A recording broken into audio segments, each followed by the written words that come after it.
네, 설교를 시작할 텐데요. 자신의 종교적 체험을 증언함으로써 하나님의 일을 증거하는 것을 이제 간증이라고 합니다. 우리는 간증을 듣기도 하고 또 하기도 하죠. 꼭 원고를 준비하고 앞에 나와서 하는 것만이 간증이 아니고 또 우리가 우리 삶 가운데서 대화하면서도 얘기하는 것을 간증이라고 할 수 있습니다. 그런데 저는 이 간증 때문에 신앙에 고민을 했던 적이 있습니다. 교회에서 보통 하는 성도님들이 하는 간증 말고 보통 이제 누군가를 초대해서 듣는 간증 집회나 아니면 연합 수련회 같은 데 가면 유명한 분들이 이제 간증 집회 하러 오시지 않습니까? 그런데 보통 그런 간증들의 레파토리가 있습니다. 처음에는 이제 하나님도 모르고 또 가난하게 살거나 아니면 이제 소위 세상 말로 망나니처럼 살다가 어떤 우연한 계기로 아니면 기적적인 계기로 이제 하나님을 만나고 하나님의 음성도 듣고 환상도 보고 그렇게 변화되어서 목사님이 되거나 아니면 훌륭한 신앙인이 되거나 아니면 좀 잘 살게 되거나 보통 그런 레파토리를 가지고 있습니다. 보통 그런 분들은 말씀도 잘하셔가지고 이제 화려한 말발로 이제 사람을 웃기기도 하고 울리기도 하면서 간증 집회를 인도하십니다. 처음엔 저도 이렇게 넋놓고 듣고 있으면 저분 정말 대단하다 이런 생각이 들다가도 내 삶 속에서도 나도 저런 기적적인 일이 일어났으면 좋겠다라고 기도했던 것 같습니다. 그런데 아무리 생각해봐도 저는 저분처럼 망나니처럼 살지 않았고 나쁘게 살지 않았던 것 같아요. 제가 이런 간증을 계속 듣다 보면서 드는 생각은 저 사람의 신앙은 진짜 같고 또 내 신앙은 가짜 같은 생각이 들었었습니다. 이 청년들이랑 이야기해봐도 왜 신앙이 안 자라는가 이야기해보면 자신의 삶에 어떤 기적적인 체험이 없기 때문에 안 자란다라고 하는 이야기들을 많이 하는 것을 보게 됩니다. 하나님의 음성도 듣지 못했고 자기는 환상도 들은 적도 없고 이래서 자신의 신앙이 자라지 않는다는 것이죠. 물론 지금에서는 그렇게 기적적인 일도 좋지만 나에게 주어진 하루하루를 하나님 말씀을 묵상하고 또 하나님 말씀을 적용하며 살아가는 것이 더 중요하다는 것을 깨달으면서 살고 있습니다. 사실 저에게 은혜가 되었던 간증도 생각해보면 하나님 잘 믿어서 성공했다라고 하는 간증이 아니고 조금 전에 이야기했던 것처럼 내 삶에 기적은 없지만 하나님 말씀에 순종하고 하나님께 감사했던 간증들이 저에게 더 은혜가 되었던 것 같습니다. 제가 잊지 못하는 간증이 있는데요. 제가 군종할 때 군대에서 군종을 했었는데 같이 군종하던 친구가 분당 우리 교회 이제 이찬수 목사님 특별 새벽 기도하는 설교를 다운받아줘서 한참 들었었습니다. 중간에 이제 간증을 듣겠다고 하면서 어떤 여 집사님이 올라오시더라고요. 어린 아이를 둔 엄마 집사님의 간증이었습니다. 들은 지 오래돼서 디테일한 내용은 기억이 안 나는데 대충 이렇습니다. 자기 아이가 어릴 때부터 눈 건강이 좋지 않았다고 합니다. 그리고 그 간증할 시기가 되어서는 더 나빠져서 실명할 위기가 되었다는 것이죠. 그래서 이 엄마가 아주 간절하게 기도했다고 합니다. 새벽 기도도 빠지지 않고 금식 기도도 하고 목사님을 찾아가서 안수 기도도 받고 최대한 자기가 할 수 있는 최대한 기도를 간절하게 했다는 것입니다. 그러면 보통 간증 스토리에서는 어떻게 돼야 되죠?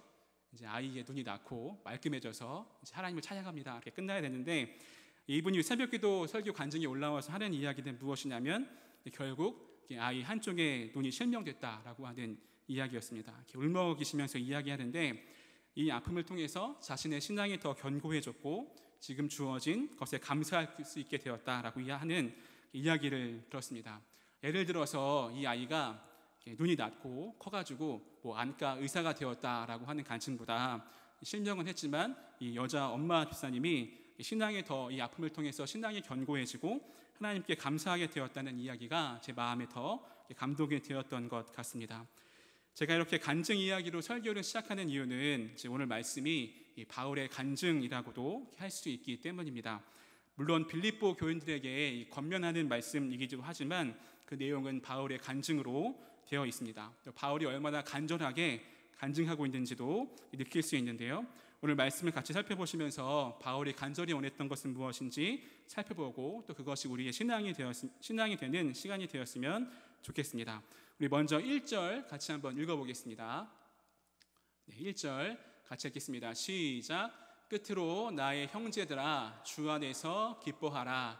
너희에게 같은 말을 쓰는 것이 내게는 수고로움이 없고 너희에게는 안전하니라. 네, 여기서 끝으로라고 하면서 시작하고 있는데요. 사실 빌립보서가 이 4장까지 있으니까 이제 끝으로라는 말이 무색하긴 하지만 중요한 것은이라고도 이해할 수 있습니다. 이 중요한 것이 무엇이냐면 바울은 빌립보 성도들에게 계속해서 이제 기뻐하라라고 이야기하고 있는 것입니다. 그리고 바울은 1절에서 너희에게 같은 말을 계속 쓰는 것이 내게는 수고롭지 않고 너희에게 안전하다라고 이야기하는 것이죠. 여기서 말하는 기쁨은 단순히 이제 행복해서 느끼는 기쁨은 아닙니다. 행복해서 느끼는 기쁨은 이제 그리 길지 않죠. 이번 명절에 저도 이제 저희 큰 집에도 다녀오고 처가에도 다녀오고 이제 본가에도 다녀왔는데요. 저희가 가는 곳마다 이렇게 웃음이 끊이지 않았습니다. 왜 그랬을까요? 저희 심지한이가 있어가지고 이제 웃음이 끊이지 않았는데요. 얘가 좀 커가지고 이제 애교도 좀 부리고 개인기도 늘어가지고 어른들이 좋아할 만한 짓만 이렇게 하면서 얘가 이제 낯도 아직 안 타가지고 이제 오라는 대로 다 오고 그러다 보니까 이제 어른들이 항상 이렇게 지한이 보면서 이제 기뻐했습니다. 그런데 사실 이 기쁨은 지한이랑 헤어지면 끝나는 기쁨이지 않습니까? 지한이가 없는데도 뭐 늘 지한이 생각하면서 뭐 기뻐하는 분도 있겠지만 물론 그렇지 않은 분도 더 많을 것입니다. 그래서 바울이 이 기뻐하라라고 하는 것은 단지 행복해서 주는 기쁨이 아니고 너희가 이룬 구원으로 인해 계속 기뻐하라라고 이야기하는 것입니다. 우리 빌립보서 2장 12절 말씀 같이 한번 읽어보겠습니다. 같이 읽겠습니다. 시작. 그러므로 나의 사랑하는 자들아 너희가 나 있을 때뿐 아니라 더욱 지금 나 없을 때에도 항상 복종하여 두렵고 떨림으로 너희 구원을 이루라. 바울이 있을 때든지 없을 때든지 너희가 항상 복종하여서 두렵고 떨림으로 너희 구원을 이루라고 이야기합니다. 그리고 2장 18절에 보니까 이와 같이 너희도 기뻐하고 나와 함께 기뻐하라고 이야기하면서 이 빌립보 교인들의 구원받은 것이 바울에게 큰 기쁨이고 너희에게도 큰 기쁨이다라고 이야기하는 것을 볼 수가 있습니다. 그래서 우리가 세상적 행복 때문에 기뻐하는 것이 아니고 내가 구원받은 것 때문에 또 내 옆에 있는 성도님들이 구원받은 것 때문에 기뻐하라고 이제 바울은 권면하는 것입니다. 옆에 있는 분들에게 이렇게 한번 인사해 보겠습니다. 성도님이 구원받은 것이 제게 큰 기쁨입니다. 한번 인사해 보겠습니다. 네, 그런데 이 바울과 빌립보 교인들이 마냥 기뻐하지 못하는 이유가 있었는데요. 우리 2절 같이 한번 읽어보겠습니다. 우리 2절 같이 읽겠습니다. 시작. 계들을 삼가고 행악하는 자들을 삼가고 몸을 상해하는 일을 삼가라. 네, 우리가 2절을 보면 이게 바울이 쓴 게 맞나 싶을 정도로 이제 과격한 말들이거든요. 여기서 개들을 삼가라고 하는 것은 진짜 이 동물 개를 삼가라라고 이야기하는 것이 아니고 이 빌립보 교회를 분열시키는 집단들을 향하여서 바울이 개라고 이제 이야기하는 것입니다. 개는 이제 유대인들이 혐오스럽고 불결한 짐승으로 이제 여겼다고 합니다. 그래서 보통 정통 유대인들이 이방인들을 향하여서 개라고 이야기하는데 오늘 바울은 이 빌립보 교회를 분열시키는 집단, 유대인들을 향하여서 이 개라고 지칭하면서 그들을 삼가라, 이제 그들을 조심하라라고 이야기하는 것입니다. 2절 계속 2절 띄워봐 주실래요? 2절 띄워보시면 두 번째는 또 행악하는 자들을 삼가라라고 이야기하는데요. 쉬운 말로 이 악한 일꾼을 조심하라라고 할 수 있습니다. 유대인들은 자신을 좋은 일꾼, 또 선한 일꾼이라고 지칭했습니다. 왜냐하면 그들이 율법을 철저하게 준수했기 때문에 그렇습니다. 나는 율법을 잘 지켰기 때문에 선한 일꾼이고 그렇지 않은 사람들은 행악하는 자, 나쁜 일꾼이다라고 유대인들이 이야기한 것이죠. 그런데 이 바울이 율법 지키는 사람들을 조심하라라고 하는 이유가 무엇이었냐면 그 이유는 율법을 잘 지키는 것을 강조해서 하나님을 믿는 것, 또 하나님을 의존하는 것을 약화시켰기 때문이다라고 이야기합니다. 하나님의 뜻보다도 문자적으로 율법을 지키는 것이 더 중요했던 사람들을 향하여서 바울은 이제 행악자를 조심하라, 삼가라라고 이야기합니다. 그리고 마지막으로는 이제 몸을 상해하는 일을 삼가라라고 이야기하는데요. 이 세번역 성경에 보니까 이 살을 잘라내는 이제 할례를 주장하는 자들을 조심하라라고 이야기하고 있습니다. 이 할례 자체는 나쁜 것이 아니죠. 이제 아브라함과 하나님 맺은 이제 언약입니다. 그리고 유대인들에게도 할례는 굉장히 중요한 그런 의식 중에 하나였습니다. 그런데 여기서 바울이 이 할례 받은 사람들, 할례를 주장하는 사람들을 삼가라고 하는 것은 이제 할례 그 사람들은 이 할례를 받는 것이 구원의 조건이라고 이야기했기 때문입니다. 즉 구원을 받으려면 이제 할례를 받아야 된다라고 이 유대인들이 주장했기 때문인데요. 이 바울이 전하는 복음과는 전혀 상반되는 이야기였기 때문에 바울은 이 과격한 말을 사용하면서까지 그들을 조심하라고 이제 권면하고 있습니다. 그러면서 이렇게 이야기하는데요. 우리 3절 같이 한번 읽어보겠습니다. 같이 읽겠습니다. 시작. 하나님의 성령으로 봉사하며 그리스도 예수로 자랑하고 육체를 신뢰하지 아니하는 우리가 곧 할례하라. 네, 첫 번째는 이제 하나님의 성령으로 봉사하라고 이야기하는데요. 이 개역개정에선 봉사하라라고 하지만 이제 원어에 가까운 해석은 이제 예배하라라고 하는 것입니다. 즉 우리가 요한복음 4장에서도 알 수 있듯이 이야기하는 것처럼 이제 하나님의 영으로 성령으로 예배하라라고 하는 것이죠.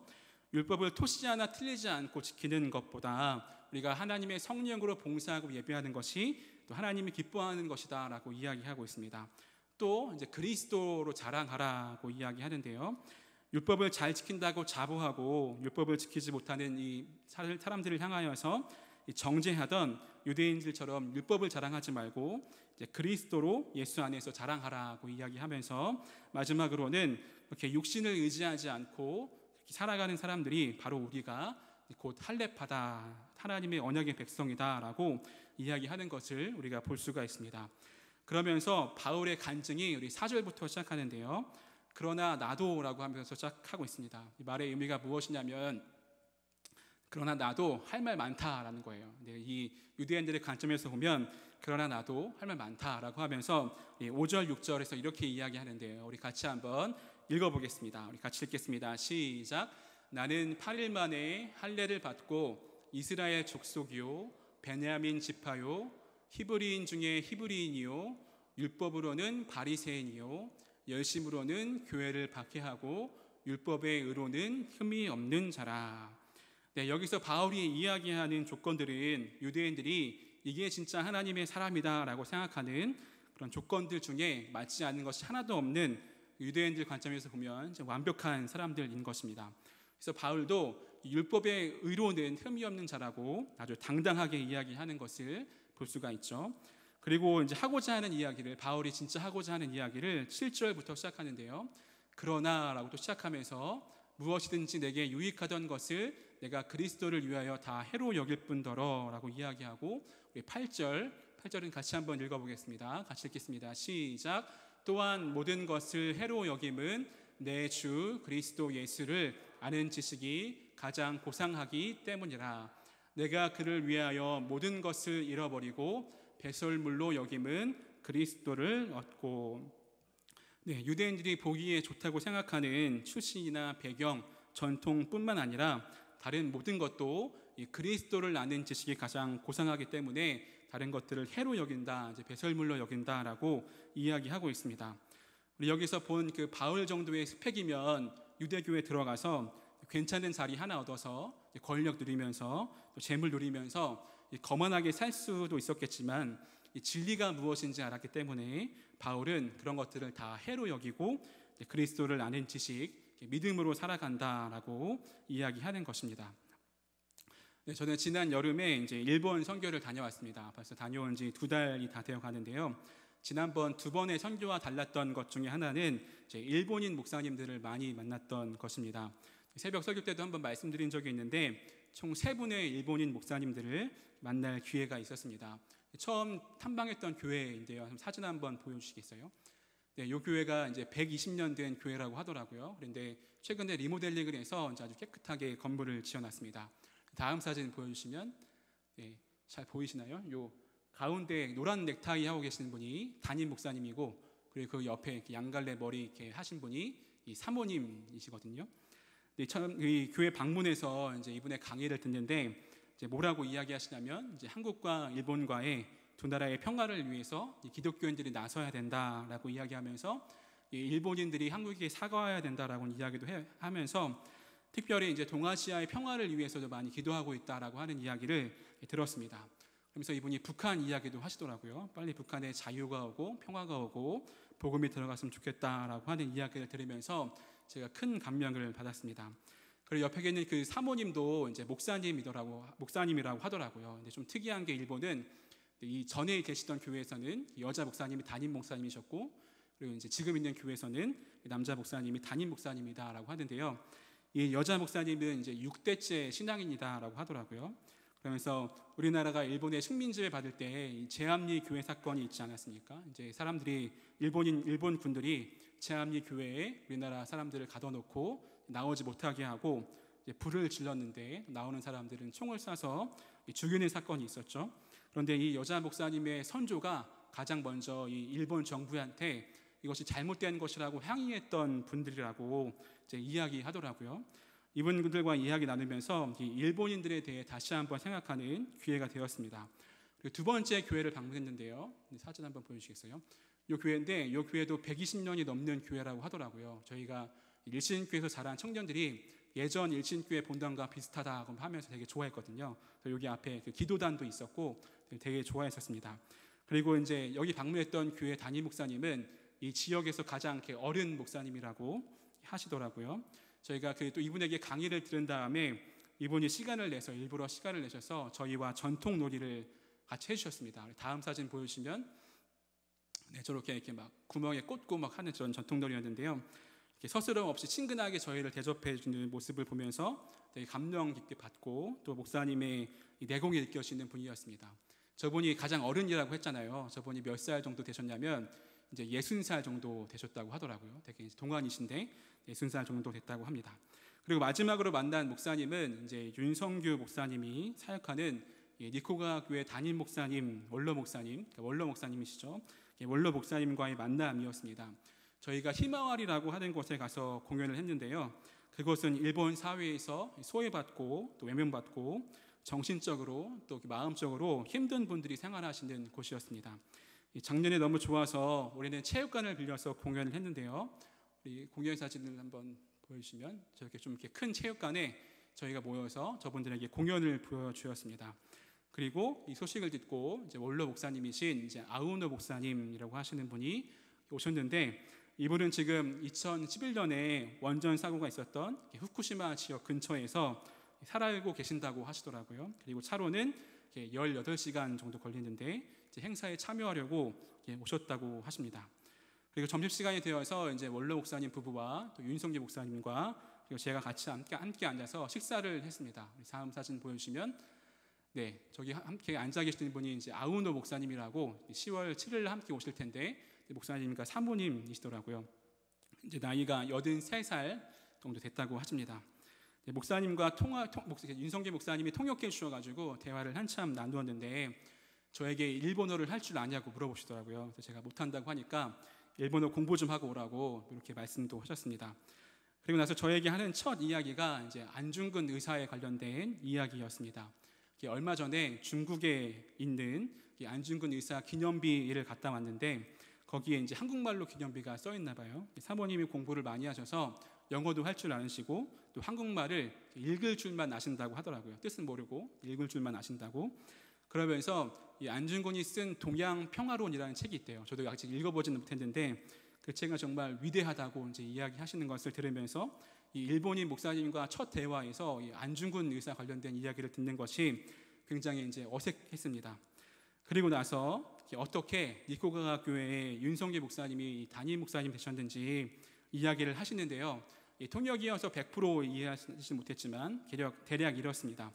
윤성기 목사님이 처음에는 이 나고야 시내에서 이 한국인들을 대상으로 목회를 하시다가 하나님의 부르심이 일본인 교회에 가서 일본어로 사역해라라고 하는 부르심을 받았다고 합니다. 그렇게 해서 찾게 된 교회가 니코가와 교회인 것이죠. 지금 사역하시는. 그런데 그곳에 이미 이제 일본인 교회도 있었고 이제 아우노 목사님이 사역하고 계시던 교회였다고 합니다. 그래서 오전에는 원래 교인들이 있던 그 교인들과 아우노 목사님이 함께 예배를 드리고 오후에 장소를 빌려줄 테니까 오후에 와서 예배를 드리라라고 이야기했는데 이 원래 있던 교인들이 이 한 교회에서 두 번의 예배를 드리냐고 두 교회가 있냐고 해서 이제 함께 예배를 드리기 시작하면서 이제 그 교회에서 사역을 시작했다고 하십니다. 그러면서 윤성기 목사님이 나중에 말씀해 주시는데 아우노 목사님이 일본어 발음이라든지 설교할 때 문장 틀린 거 하나하나 교정해 주시면서 아주 섬세하게 알려주셨다고 합니다. 그리고 사례비도 본인은 덜 받으시면서 윤성기 목사님을 챙겨주시기도 하고, 은퇴할 때도 은퇴비를 반 넘게 교회에 다시 헌금하고 떠나셨다고 합니다. 그리고 이런저런 이야기를 하면서 이 아우노 목사님이 윤성기 목사님을 얼마나 사랑하고 아끼는지가 느껴졌습니다. 저희 선교팀에게 이제 아우노 목사님이 윤성기 목사님께 이렇게 어깨 동무를 하면서 마이 son이라고, 내 아들이라고 이렇게 이야기를 하시더라고요. 그러면서 이게 쇼맨십이 아니고 정말 그렇게 느끼셔서 그렇게 하는 것처럼 느껴졌습니다. 그리고 윤성기 목사님도 이분을 자신의 아버지처럼 생각한다고 하시는 이야기를 받았습니다.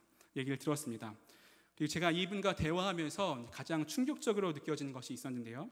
지금 이 목사님 부부가 아까 이야기한 것처럼 후쿠시마 지역 근처에 살고 계시는데, 그 지역 근처에 살면서 성경 공부를 하고 계시대요. 그래서 매주 주일날 한 명이 찾아와가지고 목사님 부부와 함께 성경 공부를 하고 계시는데, 그러면서 하시는 이야기가 본인이 100세가 되면 교회를 개척하겠다라고 하는 이야기를 저에게 하셨습니다.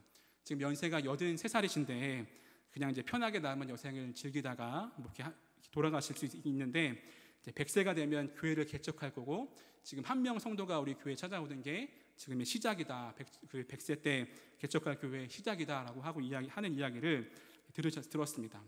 그때가 되면 윤성기 목사님께 축사를 부탁할 거라고 이야기를 하더라고요. 그래서 저도 그때 참가하겠다고 하고 이야기했었습니다. 이 이야기가 제게 가장 충격적인 이야기였습니다. 저는 일본 교회 하면 전도 열심히 안 하고 그냥 사역하기 힘들고 그냥 어려운 상황 가운데 있는 교회라고 생각을 했었는데, 이미 은퇴하신 이 노 목사님을 통하여서 100세가 되면 교회를 개척하겠다라고 하는 이야기가 제 마음에 너무 큰 충격이 되고 또 감동도 되었고 도전도 되었습니다. 그러면서 나에게는 저런 전도에 열심이 있는가, 복음에 열정이 있는가, 제 자신을 돌아보게 되었습니다. 그리고 나중에 윤성기 목사님 말씀해 주시는데, 이 아우노 목사님이 다른 일본 교회 목사님들에게도 이제 인정받는 목사님이었다고 해요. 그래서 대도시에 큰 교회에 담임을 할 수 있음에도 불구하고 그렇게 하지 않으시고, 예전에는 탄광총에 가셔서 목회를 하셨다고 합니다. 거기에는 이제 되게 옛날인 것 같은데 한국인들과 중국인들이 이렇게 징용을 많이 받다고 합니다. 거기서 한국인이나 중국인들이 죽으면 당연히 장례 절차는 없고 그냥 돌을 하나 얹어 놓는다고 해요.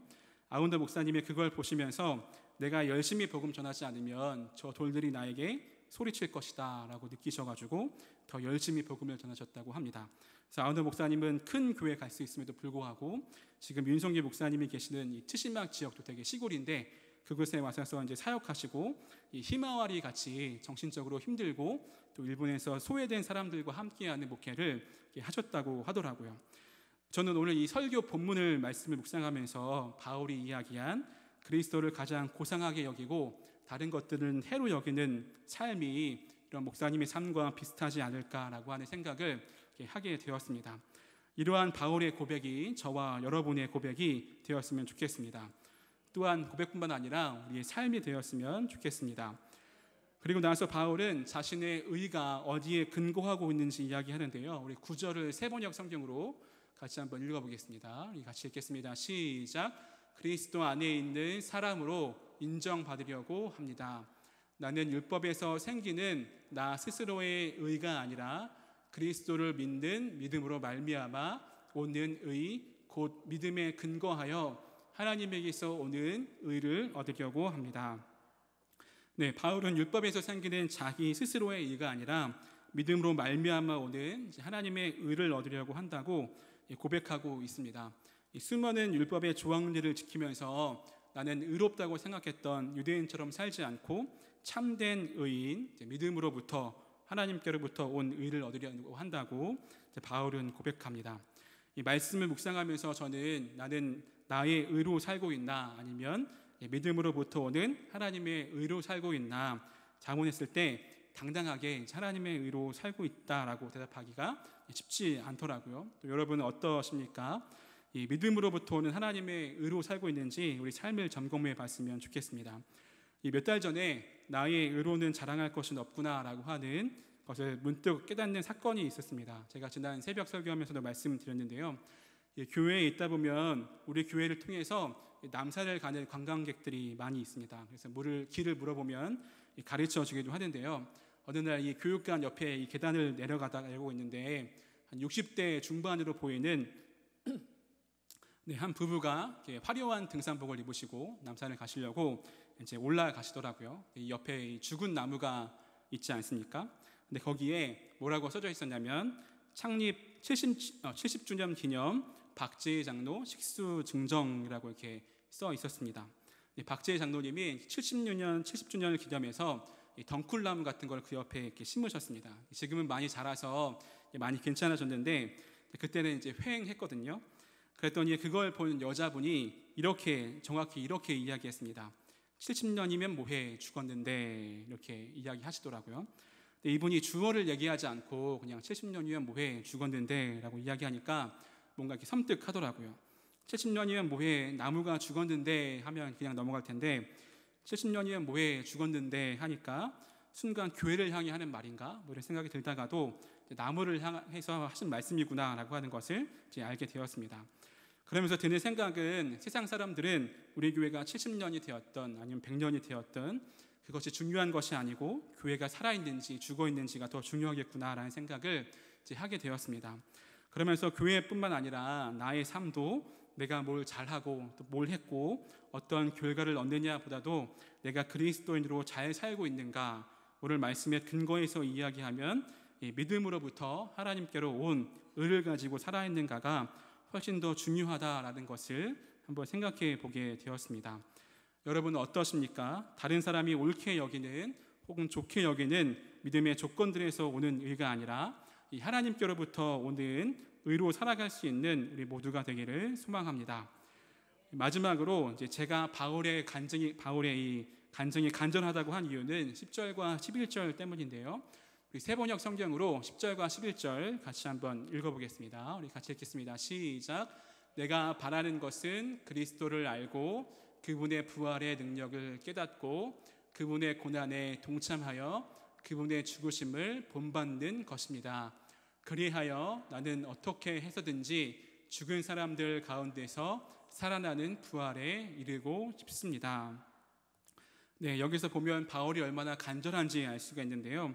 10절 시작에 보니까 내가 바라는 것은 라고 이야기하고 또 11절에 보니까 내가 어떻게 해서든지 라고 이야기하고 있습니다. 바울이 간절히 바라고 또 어떻게 해서든지 얻고자 하는 것이 무엇이냐면 한마디로 정의하면 구원인 것이죠. 다시 말해서 그리스도를 알고 부활의 능력을 깨닫고 이 고난에 동참하고 죽으심을 본받고 또 부활에 이르기 원하는 것, 다시 말해서 하나님의 구원에 동참하고자 하는 바울의 간절한 마음을 볼 수가 있습니다. 그리고 오늘 본문 이후에 말씀을 보면 빌립보 교인들에게도 동일하게 권면하고 있는 것을 볼 수가 있습니다. 바울은 오늘 말씀을 통해서, 오늘 본문을 통해서 자신의 삶을 간증하고 있습니다. 세상적으로는 내세울 것이 아주 많았죠. 유대인들이 최고로 여기는 모든 조건을 다 가지고 있었지만 그것을 다 해로 여기고 또 나의 삶의 모든 것을 다 해로 여겼었는데 그것은 그리스도를 알고 구원에 이르는 것이 가장 고상하다는 것을 알고 있었기 때문에 또 가장 존귀한 것인 것을 알고 있었기 때문에였습니다. 그리고 그렇게 된 것은 나의 의 때문이 아니고 이제 믿음으로 말미암는 이 하나님께로부터 온 의라고 고백하고 있는 것을 볼 수가 있고, 그리고 간절한 소망이 구원받는 것이고 어떻게 해서든 부활에 동참하고 싶다라고 고백합니다. 오늘 말씀을 묵상하면서 또 여러분의 삶에 적용하면서 우리가 이제 오늘 말씀을 기억하면서 이 세상적이든 종교적이든 내세울 것이 많아도 예수를 아는 지식 또 구원받는 것을 가장 귀하게 여김으로 다른 것들을 해로 여길 수 있는 우리가 되기를 소망합니다. 또한 나의 의가 아니라 그리스도를 믿음으로 얻게 되는 하나님의 의로 살아가는 것임을 기억하면서 더 겸손하게 하나님 앞에 나아가 이 그리스도의 고난에 동참함으로 구원을 얻고 부활을 누릴 수 있는 우리 모두가 되기를 간절히 소망합니다.